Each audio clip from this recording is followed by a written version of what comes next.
and they even run a risk of being killed. Now that also minimizes the capacity of the state to fight corruption. What additional measures do you think can be put in place to ensure the protection of the whistleblowers, which will in hindsight then also assist by getting a lot of them to come into the fold and expose corruption when it's done? Okay.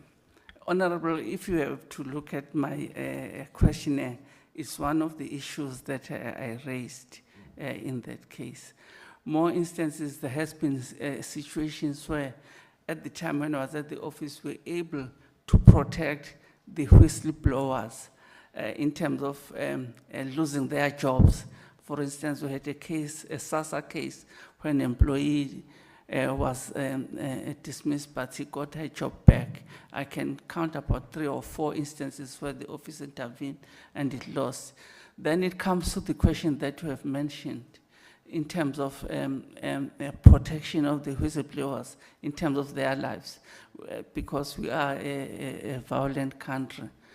But I feel that we should change our laws and strengthen our laws relating to the protection of whistleblowers. I'm not a fan of the United States, but in the United States, they have a very, very strong laws in terms of the protection of the whistleblowers.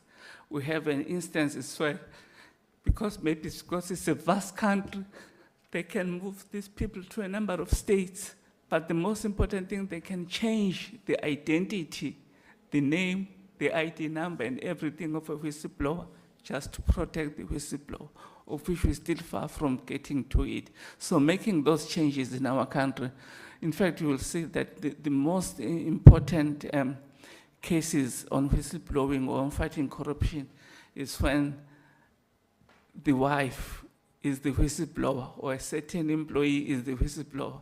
Then we have been able to win and fight corruption in that instances. But there is a price to pay. So the protection of whistleblower is very critical in terms of being able even to change the identity of the whistleblower. In fact, we have seen, because of the corruption we have in the police, that sometimes even the safe houses has not worked. Some of the whistleblowers have been killed in the safe houses because somehow our law enforcement has been involved in some of these instances. So we have to change the laws and strengthen those aspects. Thank you, Honorable. Still have 15 seconds. Okay.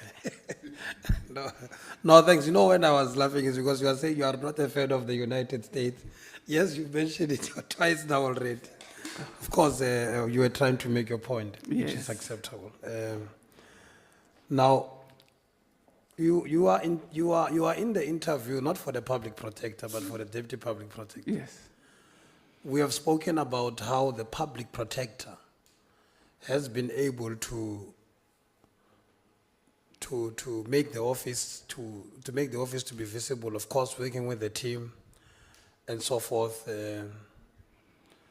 Do you think that the deputy public protector should have the direct responsibilities which are also aimed at assisting the work of the office? And what do you think can be the impact of that if it's to be considered as the situation, as the intervention?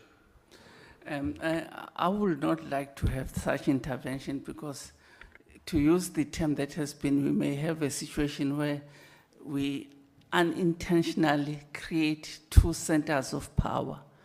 The deputy public protector reports to the public protector, and at the end, the public protector is still like an executive authority. So definitely, I think the situation as it stands should remain as it is, that the deputy reports to the public protector and will have the powers delegated to him or her by the public protector at the end. So basically, as I mentioned earlier on about this office growing its own timbers, that in terms of succession planning, it will be very critical for this committee to ensure that the deputy public protector is groomed at least for the next, based on what have happened previously in terms of Section 184. Now the office seems to be stabilized because of the fact that the public protector is the deputy and has then getting your timber from the bush to make him the public protector. So I believe that in terms of good succession planning, it's very critical that the committee gets somebody as a public protector is being groomed to be the next public protector in line with the best entities in this world. There's proper succession planning in that. So. Is that 2 minutes? I mean, my 2 seconds. I did 13 seconds earlier. Now, in that regard, that which you have just mentioned now, on grooming a succession, obviously, when you deal with questions of a succession, age becomes a matter because you still have to get people who are energetic enough to attend to their responsibilities. Do you think that argument supports the fact that you must be appointed as a deputy public protector? Yes, I'll definitely believe that in terms of the wisdom that I have now and the fact that I have so much wisdom that I've carried over the years that can be able to put up the question of the of succession in that. I will be able to. Thank you. Yes. You see, Honorable Nomvalo, what you did. You started looting minutes yesterday, and Honorable Tsotes is doing the same now. It's a legacy, Chief, of looting. Honorable Matau. Thanks, Chair. Good morning, Chair. Good morning, members. Good morning, Mr. Mtetwa. Good morning, Honorable. Mr. Mtetwa, in your view, looking at the mandate of the public protector, is there possibility for overlapping of functions with other state institutions such as Public Service Commission and Special Investigating Unit? If so, how can this be avoided? Okay. My second question will be, what is your understanding of what it means to be an anti-corruption champion? Yes, definitely there has been a number of, I'll say, overlaps in terms of the mandate of the public protector, more so with the Human Rights Commission, with the anti-corruption mandate that it have, and of course with the asset forfeiture units or even the Hawks as it is called now. Even now at the military ombud, because of this remedial action of the public protector, we had instances where we had investigated the issues brought to us by the soldiers in terms of the mandate of the military ombuds. And we make a recommendation of which we give it to the minister for the implementation. And the minister does not implement. And the soldier will then go to the public protector because they believe that the public protector's remedial action is enforceable. And then that creates a problem. To solve that situation, we have negotiated with the public protector an MOU, which I think they can also have that type of a memorandum of understanding with other entities as well, to ensure that how they handle cases that they overlap in their mandate. For instance, we had an issue currently at Enoch Mkichima municipality relating to Ndlovukazi Stadium, where both the public protector and the Hawks have been investigating this case. Although the public protector has completed, but they have not issued the report, or they are reluctant to issue the report until the Hawks have issued their own. But if there has been a clear memorandum of understanding in terms of how they joined forces in terms of sorting out this type of instances. Like for instance, with the military ombud, we have agreed, we still have to, we had the previous MOU that has expired. We are negotiating with the current public protector, the new MOU, whereby when the soldiers go to them, of course, even before coming out, they say, by the way, they refer them to us as the military ombud. So the MOU and the negotiation and joining forces is very critical in terms of overlapping of mandates of this nature, Honorable.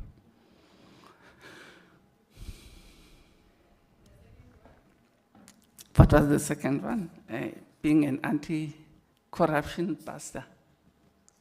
I'll say the drafters of the Constitution wanted to cast the net wide in terms of cutting corruption, that they even gave the public protector these anti-corruption measures as seen in the Prevention and Combating of Corrupt Activities Act, in terms of what the public protector is expected to do. But again, I will say the MOU, because it's not only the public protector, it also gives the Hawks the powers to investigate as well. So the MOU between these parties are very, very critical. In your view, Mr. Mthethwa, what can you identify as challenges or risks that are facing the current office of the public protector? And what are your suggestions to mitigate those? The major risk, of course, was the unintended consequences of the EFFDA against the Speaker of the National Assembly judgment in the Constitutional Court, where the court ruled that of the binding effect of the remedial action of the public protector. It's a major risk in the sense that every government department, every entity that is being ordered will takes the office or takes the report on review, because the court has ruled that this should be the remedial action is binding unless set aside by the court of law. So each and every person or entity takes the public protector and review, and the cost, the legal cost, has so much skyrocketed. I definitely believe that what should be we should look at the amendment of the State Attorneys Act, which created the office of the Solicitor General. In the meantime, that any state entity in all spheres of government should use the state attorney. I've seen that the Solicitor General has done so much.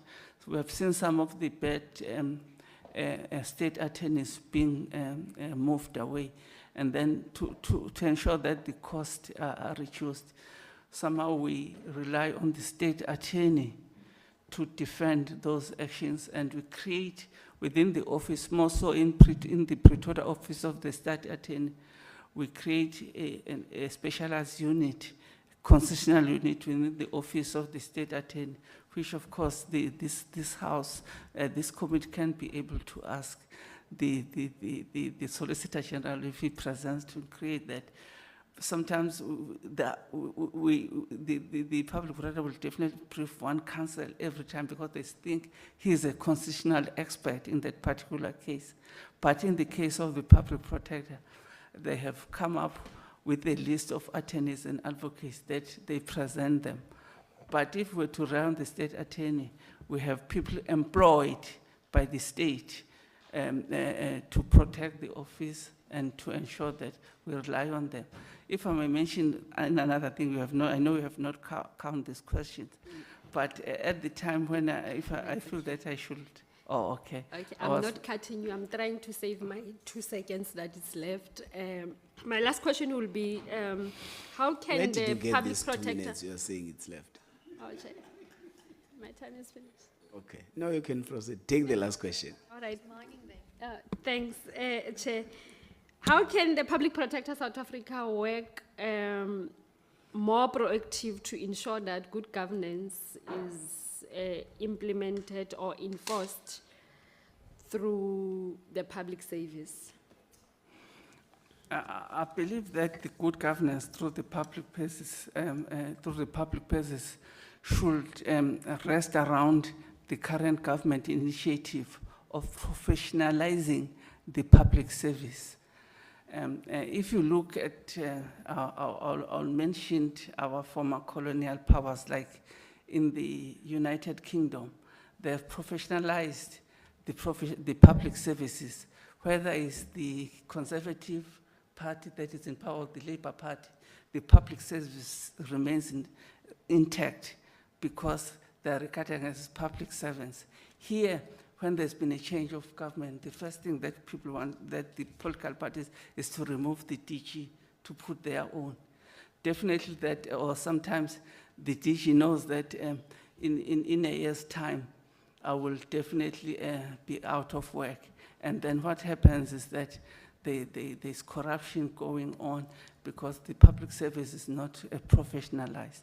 So the most important is that the Office of the Public Auditor in its report should ensure that the professionalization of the public services in this country gets paramount.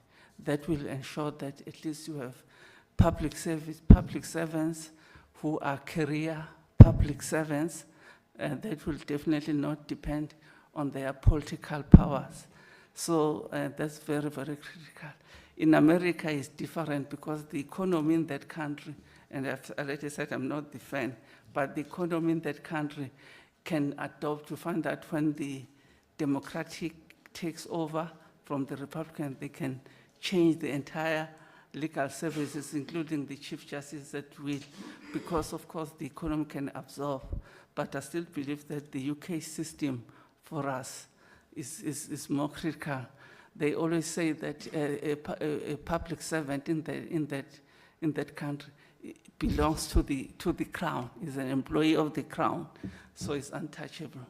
So we should learn from that and professionalize the public service to ensure good governance. Thank you. Honorable. Good morning, Mr. Mthetho. Good morning. How are you doing, Nyambos? I'm doing well. Thank you so I'm much. doing good Honorable. as well. Yes. Are you an objective, impartial, and independent person? Yes, very much so. I'll say Okay. very much so. What would you do in the event where the public protector engages in a conduct which is in conflict with the Constitution, or where she makes findings which are not in line with the Constitution? What will be your immediate reaction? My immediate reaction is to eventually remind the public protector about the vision and mission of the office. In fact, you're asking me the question of which I have been there as the CEO of the public protector. When I was the CEO of the public protector at the time, I will not mention the name of the public protector, at the end of the term, because the terms and conditions of the public protector are similar to the judge of the appeal court. So among the terms and conditions of the public protector is that during the term, she or he must take a sabbatical leave of which is paid for at the time. So if the terms and conditions at the time, I'm not sure by now, also stipulated that if the public protector does not take the sabbatical leave, he cannot claim to be paid for it at the end of her term in the gratuity. So as the public protector at the time, that public protector at the end of his term wanted me to sign and authorize the payment of that sabbatical leave pay, of which I refused. I knew that it will invite consequences. Please keep your answers short because Sure, yeah. I've got a couple of questions, Okay, and so- there's time limitation. Okay. Now, in the event where the public protector, and my question is mostly related to the investigations and reports, Okay. not on operational issues. Okay. Now, in the event where the public protector is adamant, even after she has received your advice, and continues to engage, continues to be in conflict with the Constitution, ipso facto, what will be your reaction? Okay, what is good now is that currently we had what they call the think tank of the public protector. In fact, they've taken it further, that they have what they call it the full bench. So the report of the public protector are not the individual reports of the public protector. They get presented to the full bench, which comprises of the executive managers and the provincial of the office of the public protector. Definitely they vote in terms of saying this is the case. So if I'm part of that full bench, I will definitely raise my objection, or even coming up with a minority judgment in terms of my objection, get it recorded as such. All right. I just want, as a person who have been there, you have been there, so you've got some experience. Yes. Now, the public protector writes a report about an issue which is in the public domain and which is of public interest. That there was no wrongdoing in the Pala matter. There were dollars under mattress to which the president, considered. And the report is that no, there's no wrongdoing. The president must sleep a peaceful night. So what is your take on that in terms of the legal position? Was the public protector in line with the existing legislations which relate to that effect? Okay, I'll definitely, that's good because that's contemporary. Out there, people think that that was the report, but that report was not the public protector sitting in her own corner and writing that report. It was a report that went through various quality measures, from the think tank up to the full bench. No. Wait. Yes. I understand the processes. Okay. What I'm asking here is the findings. What is your reaction? What is your take on the findings that there is no wrongdoing on the Pala matter? Not the processes. I understand that. Don't tell me something that I know. Okay. So definitely, my take will be that if the issue of corruption, if my view is that the police are investigating that particular case in terms of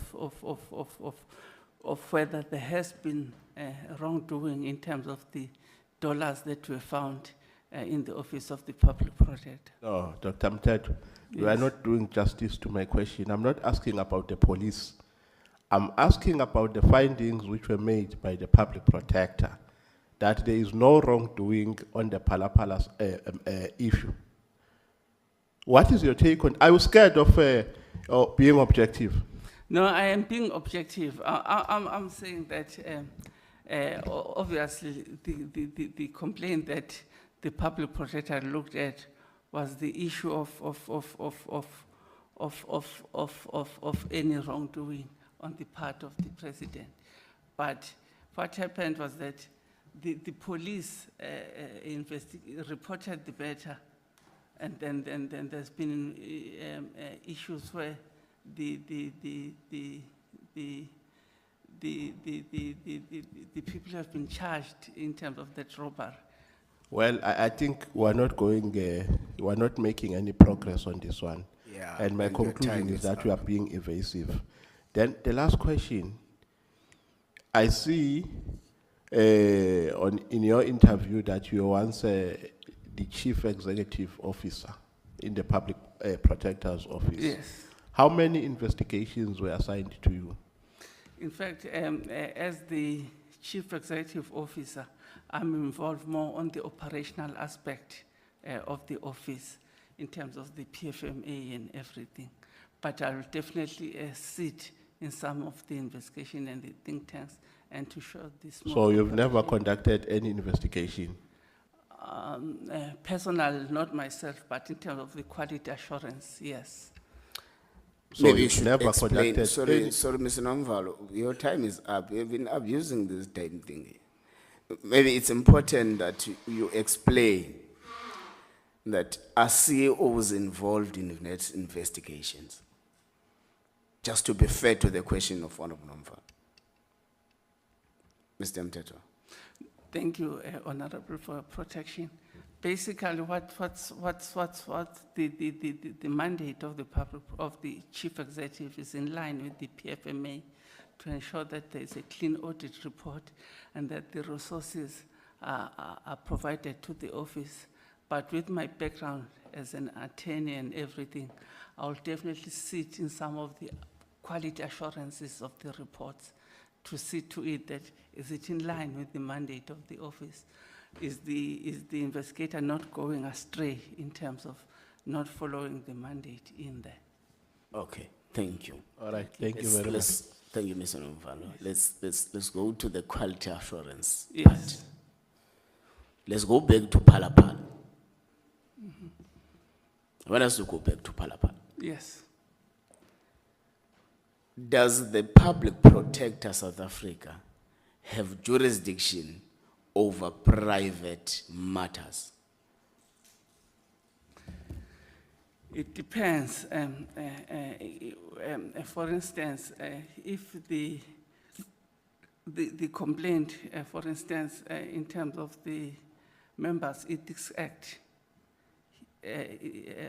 relates to the members of the Assembly, and then a member of the Assembly has complained to the Public Protector in terms of the code of conduct of the members, in terms of the declaration, for instance, the Public Protector has authority to look in those.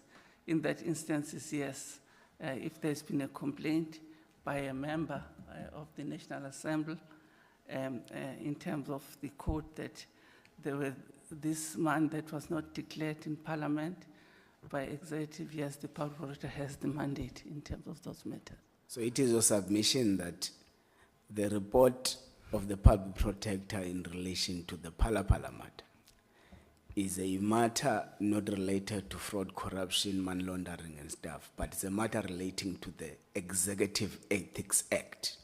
Yes. Is that your submission? Yes, if it was a complaint Okay. by a member in this to the office, yes, it falls within the line of the Members' Executive Ethics. Thank you. Honorable Engelberg. Thank you, Mr. Chair. Good morning, Mr. Mtetwa. Good morning, Honorable Engelbrecht. So I don't have a lot of questions. I just have a single long question. I want to refer you to the time that you served as CEO at the Public Protector. Now, from media reports that we could gather, there was a complaint dated 19 December 2011 from Public Protector of South Africa employees, but for all intents and purposes, it should probably be regarded as an anonymous complaint because there's no name attached to this. On the 15th of March 2012, in the erstwhile New Age newspaper, an article appeared highlighting this complaint, the contents of this complaint, and there was some very, very serious allegations made there. So serious that the Public Protector made a statement which is available on the Public Protector website to this day, and she had, I believe, a media conference on the same day, on the 15th of March 2012. Now, this was followed by an article that was published on the South African Press Association website on the 19th of March 2012. Now, according to the media reports, this complaint consists of mainly 4 areas. As you, in the previous question, alluded to what is expected of a CEO. This is firstly governance issues, labor issues, criminal matters, and financial management, this complaint. So, not going into details of the content of the media reports, because obviously we are not privy to the actual complaint. I don't know, I couldn't find that. But please tell me, given all of these things and allegations that were made, which I'm sure you know exactly what they were, why you should be considered by this interview panel as a fit and proper individual to occupy the position of Deputy Public Protector. Okay. Thanks. Thank you, Honorable Engelbrecht. When I was appointed at the Office of the Public Protector, we had a situation where the office had received a bad audit report. I had to, as the CEO, I had to come and before SCOPA of this parliament to explain what I will do. That audit report was not as a result of me, but it was the previous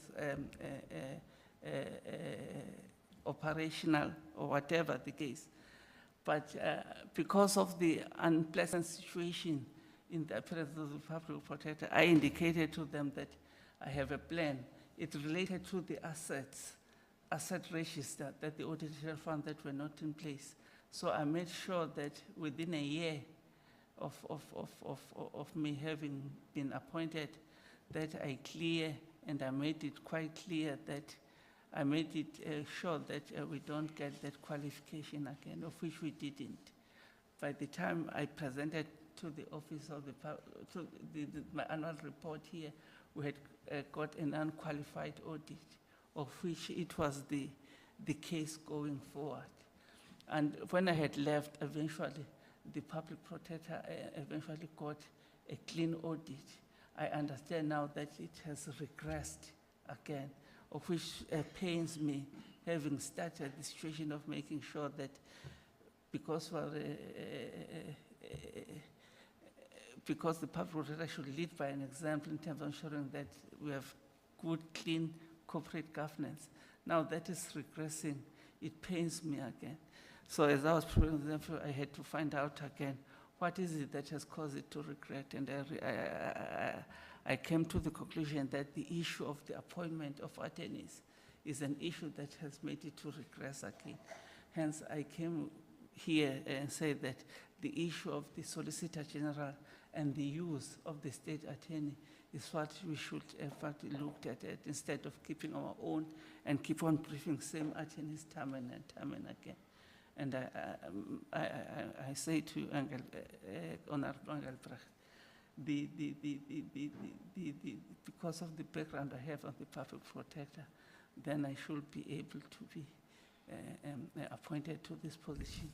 I'm not sure about the press reports you've mentioned. You are running away from the mic now.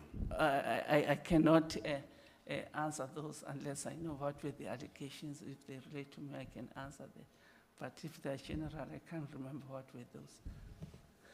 Thank That you. is 2012, I think. Yes. Honorable Klopa. Thank you, Chairperson, and good day, Mr. Mtetwa. Hope you're well. Mr. Mtetwa, to understand good governance and exemplary judgments and just of character for this position that you're applying for, I do want to ask a few questions. It's going to be quite voluminous, so just if you can just maybe make a note. In 2013 to 2014, you made decisions to employ certain individuals from Crisco Skills Development to assist the CFO at that time. You didn't follow CSM procedures, and it resulted in 212,000 odd irregular expenditure. I would like to just know your reasoning behind this, as you said you are well versed in the PMFA. At the same time, the PPSA was engaged in trying to reduce the backlog of critical cases and so forth. And a large amount of money was made available by the Treasurer at that time. I think it was 10 million. Out of that, I don't think it led anywhere. There was not a single case that was able to be used, if I understand it correctly. You also then appointed Crisco Skills Development yet again. Now, I would like to know, did they qualify to be on this panel? And if not, can you explain it?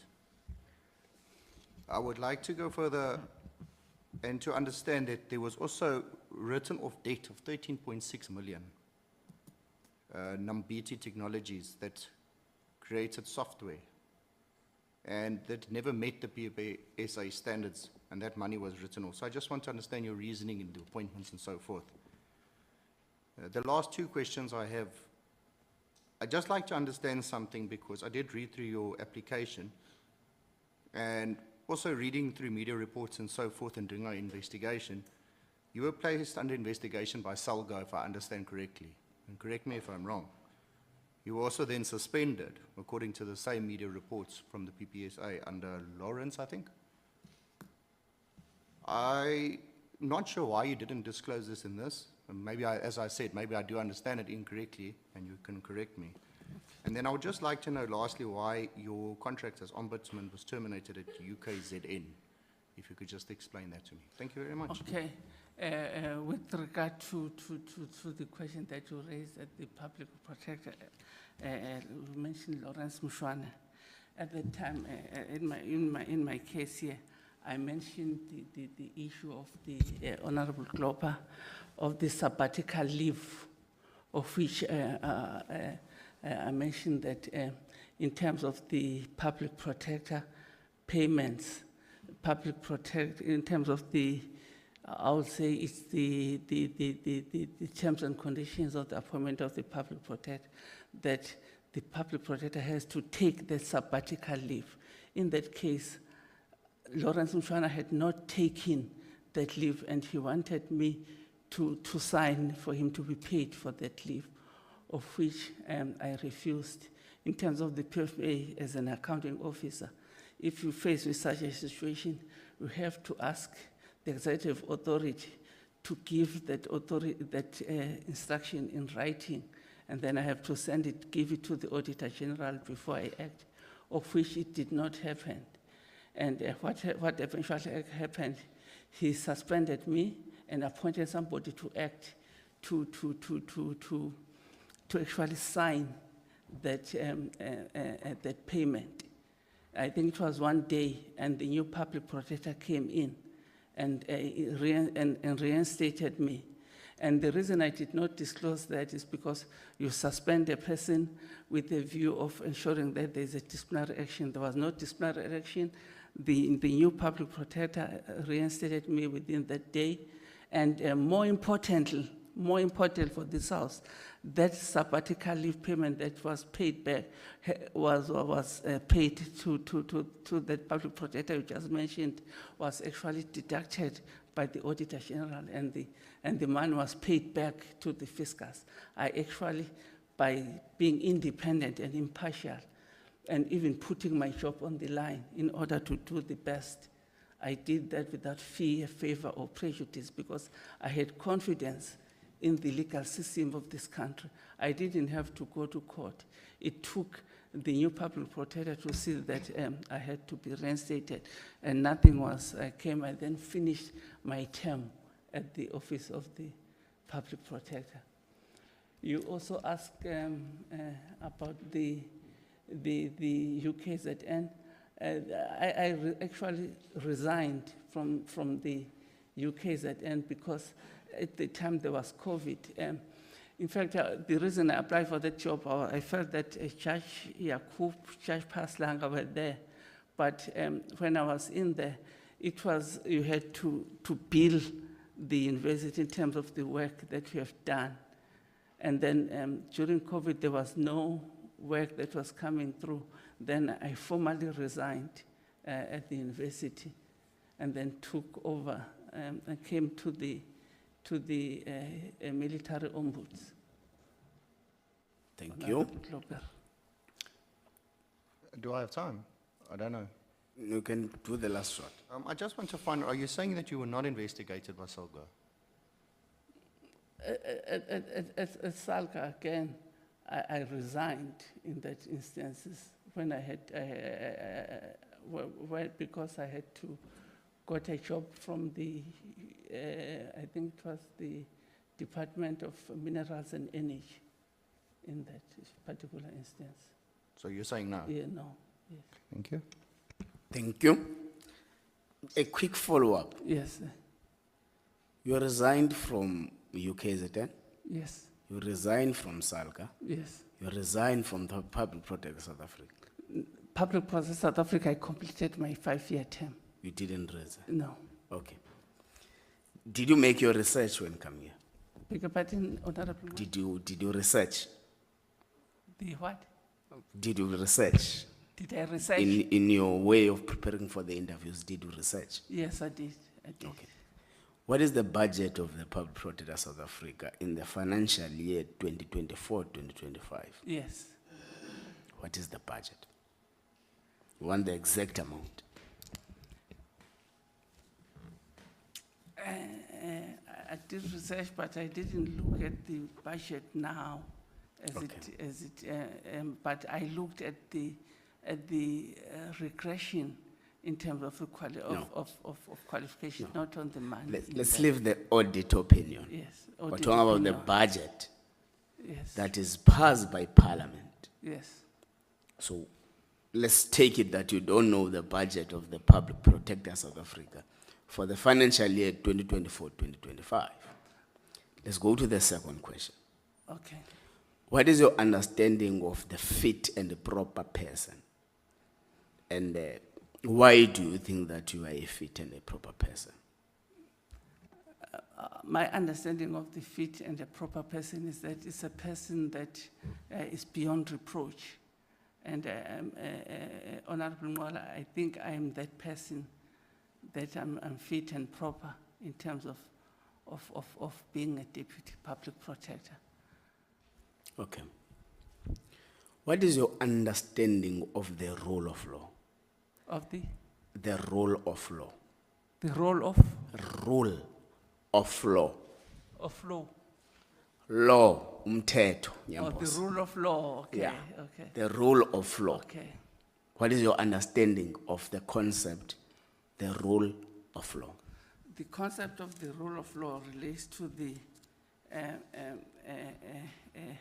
following of the law as it stands. We have had instances in this country where the rule of law has not been observed. I'll give examples. In the 1950s, we had what is called the constitutional crisis, when the National Party has taken over in 1948, and it removed the people from the Cape, the so-called colored people from the voters' roll. In fact, that voters' roll was entrenched in the South African Act of 1910, which was the law of the United Kingdom. Now, the National Party at the time felt that to have the colored vote in the voters' roll will create problems. It will swing their vote for the United Party, and they unilaterally remove that from the voters' roll without having get the majority, in terms of like a 2/3 majority. So that was against the rule of law, because they had to do that in order to achieve the political. It's fine, Nyambosa. Okay, I sure. see you're going to UK, you're going to the Yeah. voters' roll. Okay. I was looking for the supremacy Yeah, of law, but it's fine. okay. What is your understanding of the principle of legality? And what is the dialectical relationship between the principle of legality and the rule of law? In a way, sometimes it's used interrelated, because legality is that everything has to be legal, should be done within the confines of the law. That's basically what it means, Honorable. Okay. The rule of legality. You say you were a CEO Yes, during the tenure of Professor Thuli Madonza. yes, And that is the period where the enforceability of the remedial actions was actually a key thing. Can you take us through that?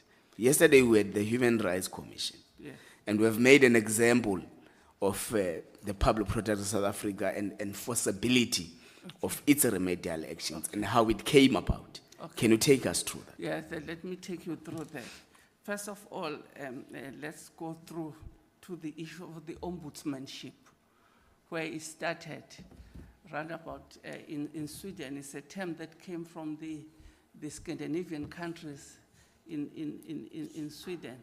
Normally, what has been the case has been that the issue of the ombudsman is a Swedish term, which means the defender of the people. What has happened in those countries was that the ombudsman normally is a person of great stature, sometimes a former minister. The issue there is that the ombuds use persuasive powers for its recommendations not to be enforceable, and then the government or any institution will definitely agree with what the ombudsman has recommended, and just because of the way it has been. That has always been the case through and through. So during that term, my view was different. I know that the public protector at that time felt that the office, the decision is binding. And my view, based on the way that we have looked at the ombudsmanship, where it originated in Sweden, was that basically it's a wise man who is persuasive, who comes and persuade the government to actually take in the recommendation. And we even look at closer to home.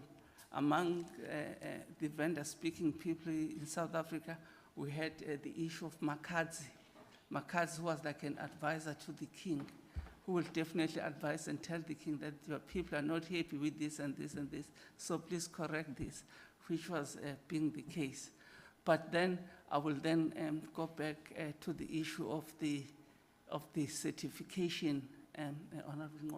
In the certification, the certification of the Constitution, that's when the court ruled that we call it the public protector for a reason. It's not an ombudsman, it's not an advocate general as it was the case before. And it dealt deeply on the issue of the remedial action. And then it goes to the issue of the enforceability of the remedial action. In fact, even now,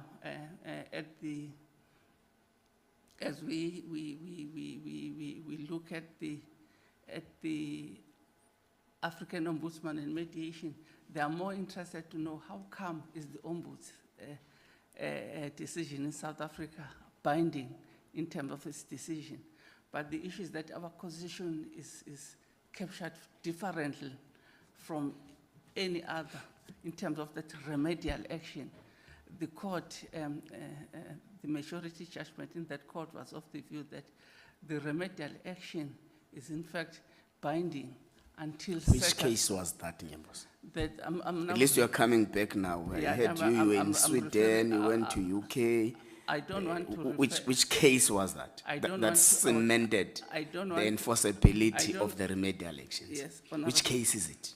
I don't want to refer to it as Nkandla case, although It in is. the it's called Nkandla case, Okay, but it's basically. fine, Nyembos, let's leave it there. Okay, That's thank where you. I wanted Yes, you to go, to the Yes. Nkandla judgment. yes. You went to Sweden, you went to UK. I think you're an internationalist. But it's good to benchmark. It's good. Yes, It's quite good to benchmark. I'm going to ask you 3 questions as a last question. Okay, We're going to answer them at once. okay. The public protector issued okay, let me start this way. The country today has got a crisis of gender-based violence and femicide. The public protector issued a report on what they term systematic investigation into administrative deficiencies relating to GBV within the South African justice system. What do you make of that report? And how do you think that the Public Protector South Africa as an institution should contribute to the fight against gender-based violence? Yes. How do you think that we need to enhance access to the office of the Public Protector and the institution of the Public Protector? How do you think that the Public Protector South Africa should deal with case backlogs and improve investigations? Okay. Thanks. I'll definitely start with this one in particular, because I mentioned in the questionnaire that the chair sent to me as one of the issues that is problematic in this country. But soon after having sent my thing, the South African Science Research Commission released the study that almost 3 women in South Africa have been part of gender-based violence. It is a problem in the country. And then my view is that the Public Protector, working with another Chapter 9 institution, the Commission of Gender Equality, should ensure that, in fact, we work hand in hand in ensuring that we get rid of this gender-based violence by educating young men and women in terms of parity, and to avoid gender-based, which is basically more masculinity than anything else, to ensure that we deal with the issues of gender-based violence.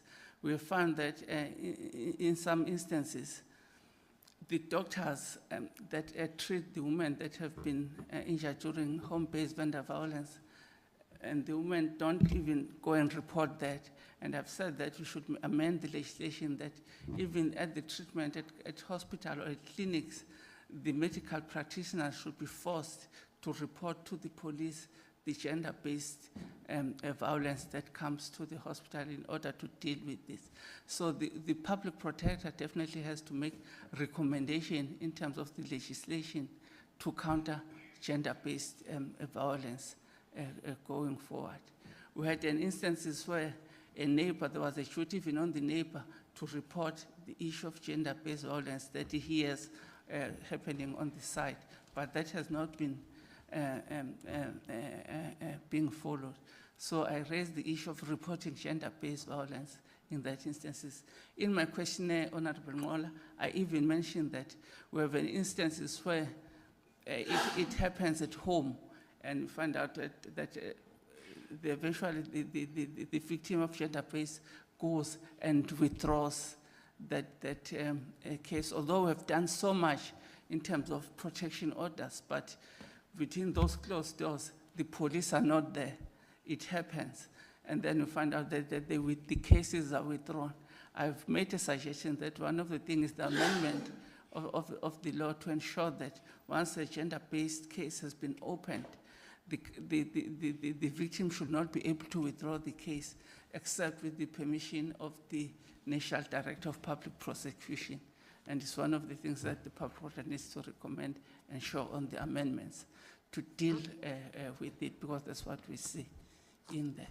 And of course, to get the police force trained, I know we have run away from specialization in terms, at some stage we had a children protection unit, of which we dealt with. When you go to the police station, sometimes you see a desk written gender-based desk to report, but there's nobody sitting there, or there's no trained officer that is able to deal with that particular instances. That's how I see the Public Protector playing a major role, because it's something that is causing pain to the country. More so that if you look at the report that has been released by the Human Sciences Research Council, I think it was yesterday, it deals with this when you say that if I look at the committee here, basically the majority of the committees are women. Basically, if I say, I'll say 3 of the women probably in here have been victims of gender-based violence. So I think you have made a point on that GBV issue. Thank you. Thank you, Honorable Mola. Thank you very much. Thank you. I think you emphasized more on GBV and really did not go to issues of access, to issues of case backlogs, and to issues of enhancing and empowering investigations. But it's fine, we are out of time now. Okay, We wish to thank you okay, thank you. very much for coming and availing yourself to come and do interviews. But want to thank you as the committee, particularly on you wanting to come and contribute towards the operations of the Public Protector South Africa. You would have been there before. You want to come and help. You have been able to detail the challenges faced, so you want to come and help. So the committee will have its own meeting and deliberate amongst committee members on the interviews of all candidates. We'll let you know.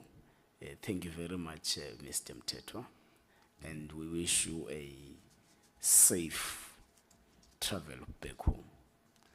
Thank you so much, Honorable Ngola and the honorable members. This is to be called in. It's not something I take for granted. I want to say I thank the committee for having confidence to call me and to engage them in this, and I thank you them so much. Thank you. Thank you very much, Appreciate the opportunity. and goodbye. Thank you. Let's get the next candidate.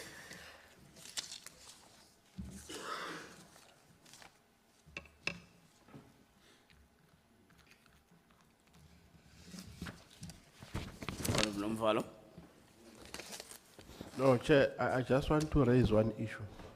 The issue of time, your inconsistency. Yourself and Honorable Tsotesi seem to be enjoying more privileges in this interview. You are more dominant. And with us, we are very strict. Like yesterday, during the first interview, you can go to YouTube. You had interrupted, you had stopped me when I'd spent 4 minutes, 50 seconds. It's there. And Honorable Tsotesi would ask question for 10 minutes. So please be consistent and treat all members of the committee equally, please. You are not the one who's supposed to complain. No, but You know, the you are people very who quick can to cut complain me. here is Honorable Dena, Honorable Motaung, and Honorable Klopper. Yourself, you have been looting minutes right through since we started. But it's fine, point taken, Mr. Noval.